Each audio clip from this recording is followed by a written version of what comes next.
아버지께 교회 증축을 위해 성광교회가 드리는 공동기도로 먼저 기도드리기 원합니다. 61년을 한결같이 지켜주신 하나님 아버지께 감사드립니다.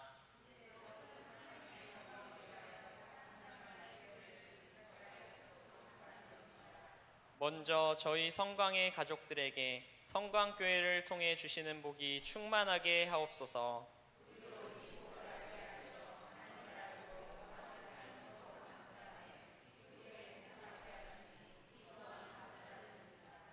인간의 부족함이 있기에 저희의 부족함이 있었던 이곳에 교회의 증축을 허락하시어 우리의 부족함을 하나님의 은혜로 채우게 하시며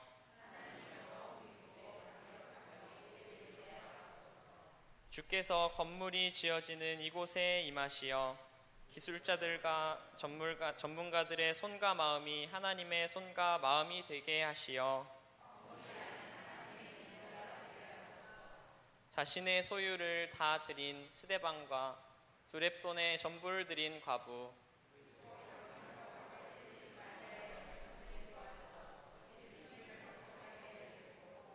우리의 교회 증축이 우리에게로 행복과 기쁨임을 알게 하소서.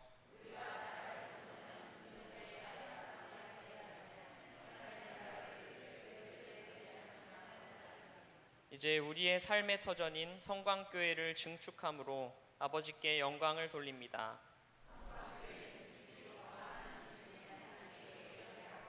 사람을 세우며 하나님의 일을 이루어 나가는 새로운 초석이 되게 하옵소서. 40년 만에 새로운 시도가 하나님의 더 큰 영광이 되기를 소망하며 교회의 머리 되신 우리 주님 예수님의 이름으로 기도합니다. 아멘. 기도하겠습니다. 사랑의 주님 참 감사합니다.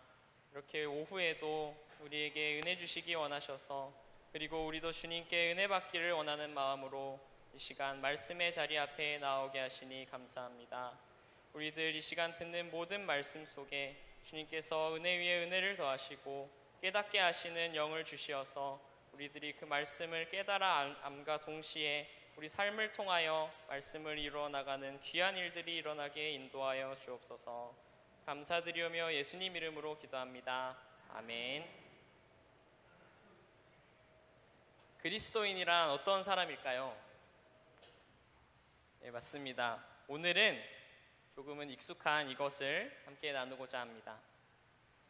저와 여러분은 이미 그리스도인이 어떤 사람인지에 대해 이미 많이 들었고 어떻게 사는 것이 그리스도인인지 알고 있을 거라 생각합니다. 그러나 질문을 한번 올리겠습니다. 당신은 그리스도인입니까?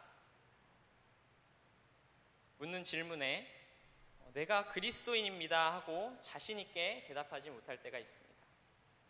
이것은 단순히 당신의 종교가 무엇입니까 하는 설문지에 기독교 보기에 체크를 하는 거랑 조금 다릅니다. 또 누군가가 당신 교회 다닙니까?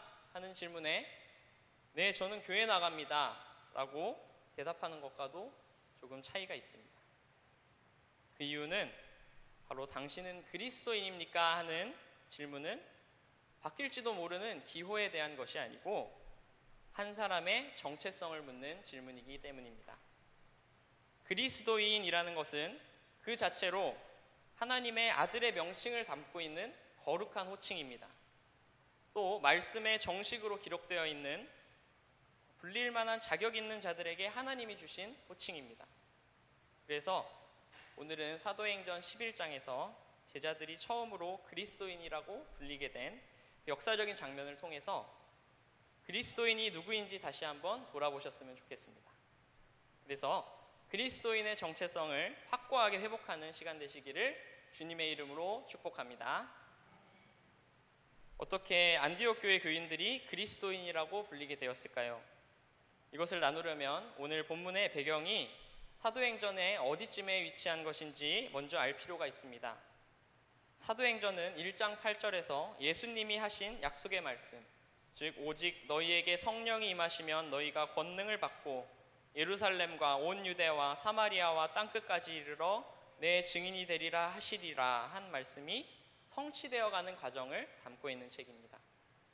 이 약속은 정말로 성취되었습니다. 오순절 마가의 다락방에 모여 약속하신 성령을 기다리던 제자들에게 성령님이 임하셨습니다. 그들에게 성령님이 임하자 그들은 각자 주변에 있는 지역의 다른 언어들로 말하기 시작하였습니다. 이것을 통해 마침 예루살렘에 모여있던 유대인들이 그들 각자 자신들의 언어로 말하는 것을 듣고 모여들었습니다. 그리고 그들은 베드로가 성령의 충만함으로 예수님이 그리스도임을 전하는 복음을 듣고 마음에 찔림이 있었고 또 회개와 성령의 세례로 이어지게 된 것입니다. 이것이 바로 교회의 탄생입니다. 예수 그리스도의 증인된 사람들은 교회를 통해 예루살렘과 온 유대 땅으로 퍼져나갔습니다. 이제는 사마리아와 땅끝까지 증인되리라 하신 말씀이 성취될 차례입니다. 이것은 사도행전이 기록하기를 스데반 집사의 순교와 그리고 온 유대 땅에서 교회를 박해함으로 인해 교인들이 뿔뿔이 흩어짐으로 시작했다고 합니다. 제자들은 사마리아와 다른 지역으로 흩어져서 복음을 전했습니다. 그들을 통해 각 지방의 지역에도 교회가 세워진 것입니다. 오늘 말씀 19절을 함께 읽어봅시다. 19절 같이 한번 읽어보겠습니다. 시작. 그때에 스데반의 일로 일어난 환란으로 말미암아 흩어진 자들이 베니게와 구브로와 안디옥까지 이르러 유대인에게만 말씀을 전하는데, 방금 읽은 말씀에서도 알 수 있듯이 안디옥 교회 동안 예루살렘에서 교회를 향한 박해가 심해지자 흩어진 제자들로 하여금 세워진 교회라는 것을 알 수가 있습니다. 여기서 우리가 깨달을 점은 우리가 겪는 고난과 어려움을 통해서도 하나님은 그 뜻을 이루어 가신다는 것입니다. 그리스도의 고난받으심으로 우리 구원을 이루셨듯이 우리 믿는 자들의 고난은 평범한 고난이 아닙니다. 그것을 통하여 하나님의 영광을 드러내시고 또 구원을 나타내신다는 진리를 담고 있는 것입니다. 다시 본문으로 돌아와서, 그래서 오늘 본문의 위치는 사마리아와 땅끝까지 이르러 내 증인이 되리라 하신 약속이 성취되어가는 시작에 위치하여 있습니다. 바로 이방인에게도 하나님이 복음 전하기를 허락하셨다는 것을 깨닫기 시작한 것입니다. 그것은 오늘 20절을 읽어보면 잘 나타납니다. 같이 20절 읽어보겠습니다. 그 중에 시작. 그 중에 구브로와 구레네 몇 사람이 안디옥에 이르러 헬라인에게도 말하며 주 예수를 전파하니. 앞서 19절에서는 유대인에게만 말씀을 전했다고 기록하고 있지만 20절에 이르러서는 헬라인에게도 말하며 주 예수를 전파했다고 기록하고 있습니다. 이것은 무엇을 뜻합니까? 헬라인, 즉 이방인에게도 주 예수를 전파하기 시작하였음을 알 수 있는 것입니다. 그것은 19절에서 유대인에게만 전했다는 기록 후에 그 중에 몇 사람은 이라고 말하면서 앞구절과 대조되는 문맥을 이루는 것으로 보아 여기서 언급되는 헬라인은 반드시 이방인을 말하는 것이 확실합니다. 오늘 읽지는 않은 본문인 사도행전 10장과 11장 그 전반부의 내용을 통해서 이방인에게도 복음이 전파되기 시작한 자세한 배경을 알 수 있습니다. 바로 베드로가 이방인의 백부장이었던 고넬료의 집에서 예수 이름을 힘입어 죄사함을 받는다는 말씀을 전하자 성령이 말씀을 듣는 그 집의 모든 사람에게 임하신 것입니다. 이것을 보고 베드로는 말합니다. 내가 참으로 하나님은 사람의 외모를 보지 아니하시고 각 나라 중 하나님을 경외하며 의를 행하는 사람은 다 받으시는 줄 알았도다. 그리고 하나님이 우리가 주 예수 그리스도를 믿을 때에 주신 것과 같은 선물을 그들에게도 주셨으니 내가 누구이기에 하나님을 능히 맡겠느냐 하면서 베드로가 깨달은 바를 고백하는 장면을 볼 수가 있습니다. 사랑하는 성도 여러분, 예수님을 보고 들은 사도 베드로와 그리고 그 제자들에게 주신 것과 동일한 선물, 즉 성령의 선물을 우리에게도 주신 줄로 믿습니다. 하나님은 우리에게 성령으로 죄사함의 세례를 주셨습니다. 그래서 첫 번째로 그리스도인이란 하나님을 경외하는 사람입니다. 성경이 기록하는 이 첫 번째로 세례받은 이방인 고넬료는 하나님을 경외하며 많이 구제하고 하나님께 항상 기도하는 사람이었다고 합니다. 고넬료처럼 안디옥 교회에서도 예수 그리스도의 복음을 듣고 돌아온 많은 이방인들은 분명히 하나님을 경외하는 사람들이었을 것입니다. 당시에 유대교로 개종하지 않고도 율법을 지키며 하나님을 두려워하며 또 진지하게 하나님을 찾는 사람들이 있었다는 기록이 있습니다. 그 사람들을 가리켜서 바로 God fearer, 즉 하나님을 경외하는 사람이라고 불렀다고 합니다. 그들은 말씀에 따라 매일 기도하고 또 의를 행하는 사람들이었습니다. 또한 구제에 힘을 쓰는 사람들이었습니다. 그들에게 예수님이 하나님의 아들이신 것과 그리고 그분의 십자가 속죄와 구속의 은총이 바로 구원으로 다가올 수 있었던 것은 먼저 그 사람들이 하나님을 경외하는 자였기 때문에 가능했던, 그들은 하나님의 율법을 알고 있었고 그 때문에 그들이 죄인됨을 깨달을 수 있었습니다. 그래서 그리스도인은 반드시 하나님을 경외하는 사람이어야 합니다. 하나님을 경외하는 자의 특징은 수시로 하나님의 뜻을 구하고 주신 뜻에 순종한다는 것입니다. 유대인에게만 말씀을 전했다는 19절의 문맥과 그리고 헬라인에게도 예수를 전파했다는 20절 사이에 우리는 어떤 내용을 읽을 수가 있습니다. 그것은 당시 대부분은 유대인들에게만 말씀을 전했고 이방인에게 예수를 전하는 사람은 소수였다는 것입니다. 비록 베드로가 고넬료를 통해 이방인에게도 하나님이 성령을 주셨음을 깨닫고 그리고 예루살렘 교회에도 보고했지만 여전히 자신들의 고집대로 유대인들에게만 복음을 전하는 사람들이 대부분이었다는 것입니다. 그래서 헬라인에게도 예수를 전파하기 시작한 그 몇 사람은 분명히 수시로 하나님의 뜻을 구하고 하나님이 하시고자 하는 일에 민감하게 반응하며 또 순종하는 사람들이었을 것입니다. 하나님은 그분을 경외하는 자들을 통해 뜻을 이루어 가십니다. 다음으로 하나님을 경외하는 사람은 항상 하나님을 향하여 있는 사람들입니다. 악인들이 누구입니까? 바로 하나님을 등지고 있는 사람들입니다. 하나님을 향하고 있는 사람은 그 진리의 강한 빛에 비추어서 나의 작은 죄, 점 같은 작은 죄 하나까지도 다 보게 됩니다. 하지만 하나님을 등지고 있는 사람은 어둠한 가운데에 다른 사람의 죄만 보게 되는 것입니다. 나의 죄는 보지 못하는 것입니다. 이처럼 하나님을 경외하는 사람은 항상 하나님을 향하고 있어야 합니다. 어디서나 하나님 앞에 서 있음을 잊지 않는 것입니다. 기도로 하나님의 얼굴을 항상 구하는 것입니다. 그리고 말씀의 빛에 항상 자신을 비추는 사람입니다. 비록 나의 작은 점 같은 죄까지도 찾아내어 고백하는 일은 매우 고통스럽습니다. 하지만 포기하지 마시고 항상 하나님을 향하여 구원의 길을 걸어가시는 저와 여러분이 되시기를 축복합니다. 둘째로, 그리스도인은 예수님의 증인된 사람입니다. 유대인과 헬라인에게 예수 그리스도를 전파하였더니 어떤 일이 일어났는지 함께 21절을 읽어봅시다. 시작. 주의 손이 그들과 함께 하심에 수많은 사람들이 믿고 주께 돌아오더라. 그렇습니다. 유대인이나 이방인이나 모두 하나님께서 성령을 주신다는 것을 믿고 예수님을 증거했더니 주의 손이 함께 하시고 수많은 사람들이 믿고 주께 돌아왔다고 기록하고 있는 것입니다. 오늘 이렇게 말씀에서 알 수 있듯이 제자들이 그리스도인이라고 불리게 된 배경에는 그들이 사람들에게 말씀을 전하고 예수를 전파할 때였습니다. 즉 예수님의 증인들을 그리스도인으로 불렀던 것입니다.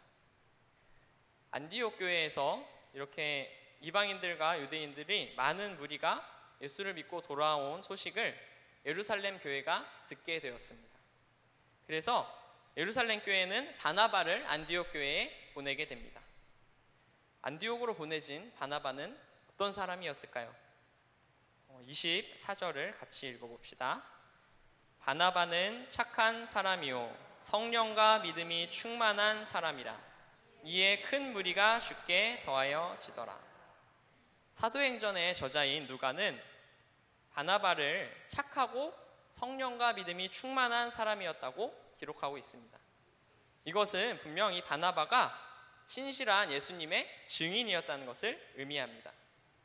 이것은 21절에서 수많은 사람들이 믿고 주께 돌아온 것을 뒤이어서 바나바를 통해서 큰 무리가 더욱 주께 더하여졌다고 기록한 것을 보면 확신할 수가 있습니다. 바나바와 같은 예수님의 증인들을 통해 점점 더 믿는 자들이 확장되었음을 나타내고 있는 것입니다. 그런데 우리는 바나바가 다음에 한 행동을 통해 참된 예수님의 증인은 어떻게 행동해야 하는지 배울 수가 있습니다. 25절을 다 같이 읽어봅시다. 바나바가 사울을 찾으러 다소에 가서. 여기서 바나바가 한 행동은 다소로 사도 바울을 찾으러 간 것입니다. 사도행전 10장 30절 전후를 살펴보면 바울이 왜 다소에 가게 되었는지 알 수 있습니다. 바울이 회심한 직후 예루살렘의 제자들은 바울이 제자된 것을 믿지 못하고 두려워했습니다. 하지만 이때 바나바가 중재하면서 바울이 주님을 만나고 예수를 전하는 사람으로 변화되었음을 증거했습니다. 그리고 이 바울을 세워주게 됩니다. 그렇게 교회에 받아들여진 바울은 이번에는 유대인들이 주기를 합니다. 그것을 알고 바울을 다소로 보내게 되었습니다. 바나바는 사도 바울을 잊지 않았습니다. 그리고 비록 바울이 자신보다 나중에 회심한 사람이었지만 그의 능력을 인정하고 예수 그리스도를 증거하는 일을 위해 그를 찾아갔던 것입니다. 이러한 바나바의 행동에서 알 수 있듯이 예수님의 증인된 사람은 시기하지 않습니다. 그리고 자신의 의를 취하려 하지 않습니다. 예수님이 증거되기에 가장 좋은 길을 찾아 나섭니다. 그리고 그것이 다른 사람을 나보다 더 높이는 길이더라도 기꺼이 그렇게 합니다. 내가 이루었다고 생각하는 것을 빼앗기게 되더라도 기꺼이 그렇게 합니다.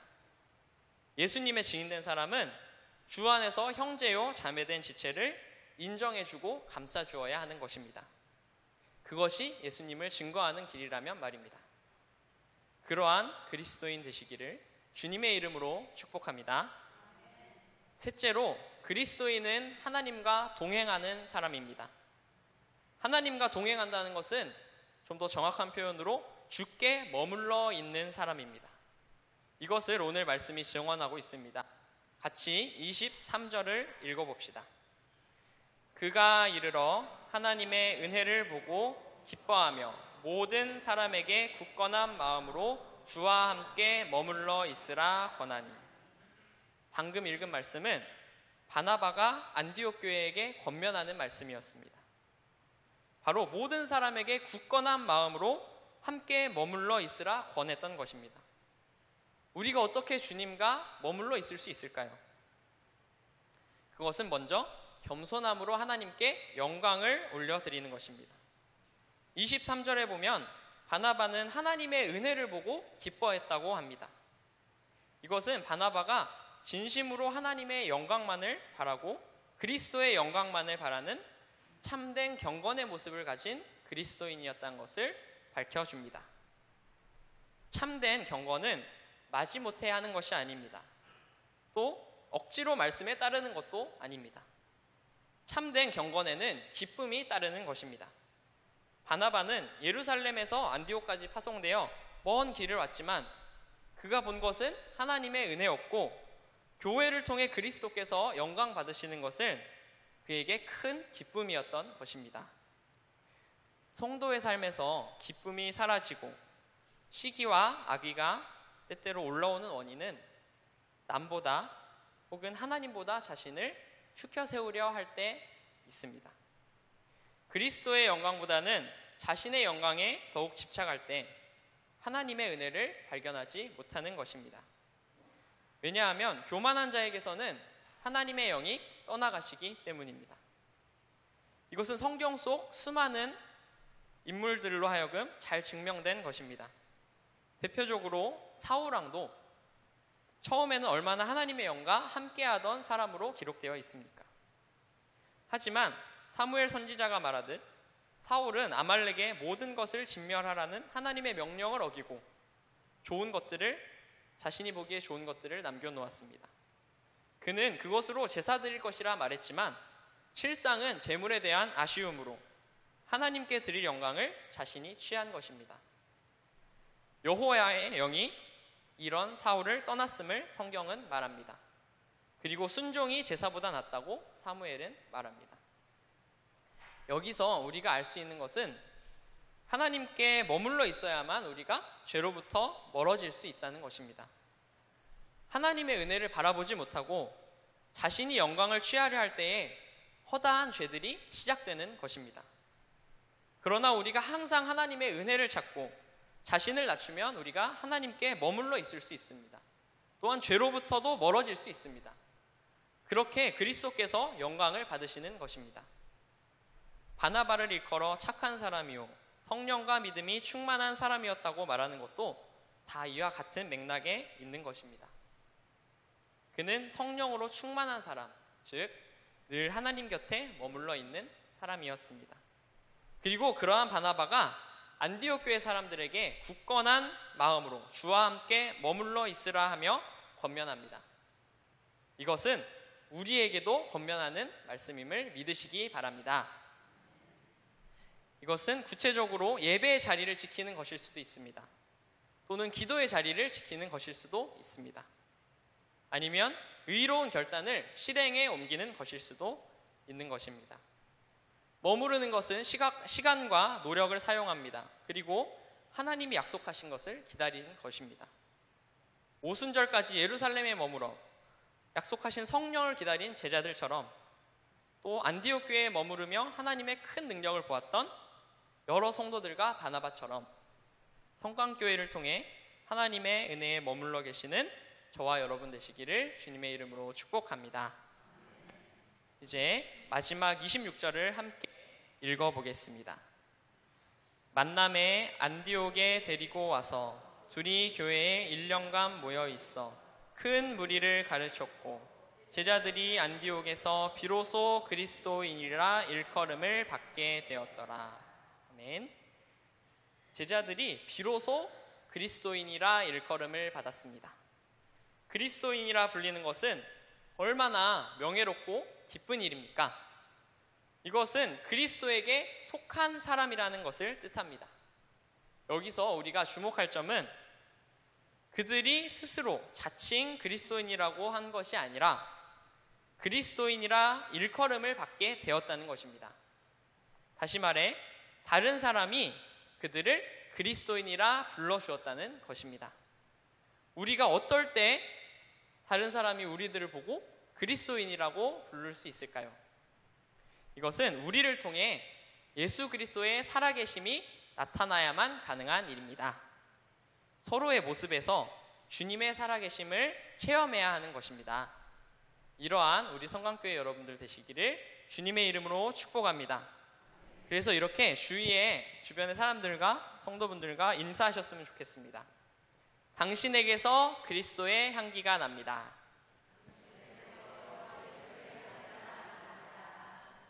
아멘. 이제 정리하겠습니다. 그리스도인은 먼저 하나님을 경외하는 사람이었습니다. 그리고 예수님의 증인된 사람이었습니다. 또 교회를 통해 성령을 통해 늘 하나님 곁에 머물러 있는 사람이었습니다. 이 세 가지를 꼭 기억하고 늘 하나님을 향하여 믿음의 길 걸어가시는 귀한 그리스도인들이 모두 되시기를 주님의 이름으로 축복합니다. 기도하고 마치겠습니다. 사랑의 주님, 참으로 감사드립니다. 이렇게 오늘은 그리스도인은 누구인지에 대하여 우리가 다시 한번 되돌아보고 우리의 그리스도인 된 정체성을 다시금 확립하게 하심에 감사합니다. 그리스도인은 먼저 하나님을 경외하는 사람이고 또한 예수님의 증인된 사람이며 교회를 통하여 성령을 통하여 늘 하나님 곁에 머무는 사람입니다. 이것을 우리가 깨닫게 하시니 감사합니다. 우리들 모두가 이런 사람들 될 수 있도록 주의 성령으로 함께하여 주시옵소서. 감사드리오며 예수님 이름으로 기도합니다. 아멘.